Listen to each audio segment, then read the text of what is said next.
एक बार एक बच्चा जो 7 या 8 साल का होगा अकेला अपने रास्ते से स्कूल जा रहा था। स्कूल के रास्ते में उसे एक छोटा सा पप्पी नजर आया जिसके पांव से खून निकल रहा था। बच्चा उस पप्पी के पास गया और अपनी पानी की बोतल से उसके जख्म को साफ करने लगा। उसने इधर उधर देखा लेकिन वहां कोई नजर नहीं आया। उसे लगा कि यह पप्पी किसी का गुम हो गया है, तो वह बच्चा उसे अपने साथ घर ले आया और उसकी देखभाल करने लगा।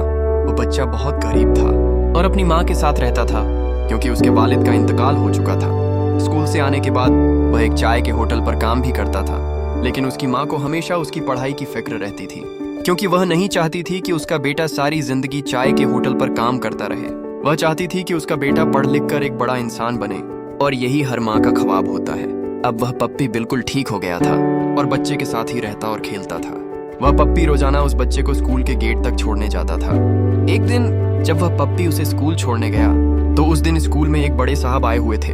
बच्चा स्कूल के अंदर चला गया, लेकिन पप्पी वहीं गेट पर खड़ा स्कूल के अंदर देख रहा था।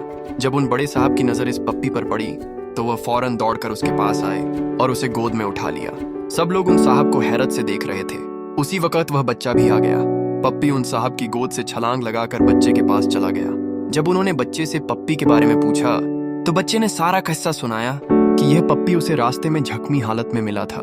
तब उसे पता चला कि वह पप्पी उन साहब के बेटे का था जो गुम हो गया था, और उसके गुम होने की वजह से उनका बेटा बहुत अफसुर्दा था और खाना भी नहीं खा रहा था। उन बड़े साहब ने बच्चे की तरफ देखा, उससे शुक्रिया कहा और उसके साथ उसके घर चले गए। जब उन्होंने बच्चे के घर की हालत देखी तो उन्होंने उस बच्चे की तालीम का सारा खर्च उठाने की जिम्मेदारी ले ली। दोस्तों, यह कहानी एक छोटी सी मदद से शुरू हुई थी जिसने बच्चे की पूरी जिंदगी बदल दी। आज के दौर में हमें इस कहानी से सबक लेना चाहिए क्योंकि नफरतों के इस दौर में मदद करने वाले बहुत कम हो गए हैं। चाहे इंसान हो या जानवर, चाहे हिंदू हो या मुसलमान, मदद जिसकी भी करें आपको दिल से खुशी महसूस होगी और जिंदगी में ही इसका सिला जरूर मिलेगा। छोटे अमल भी बड़ी तब्दीली ला सकते हैं। एक जख्मी पप्पी की मदद जो शायद बहुत मामूली लगे, एक बच्चे की पूरी जिंदगी बदलने का सबब बनी।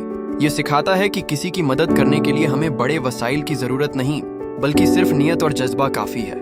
नेकी और खुलूस कभी जाया नहीं जाते। बच्चे ने बगैर किसी फायदे की तवक्को के एक जख्मी जानवर की मदद की, लेकिन उसका खुलूस रब ने ऐसा सिला दिया कि उसकी तालीम और जिंदगी संवर गई। यह हमें सिखाता है कि सच्ची नियत से की गई नेकी का अजर कभी जाया नहीं होता। इंसानियत मजहब, नस्ल और जबान से बालातर होती है। कहानी में यह नहीं बताया गया कि बच्चा या बड़े साहब किस मजहब या जात से ताल्लुक रखते थे, क्योंकि असल चीज मदद थी जो दिल से की गई।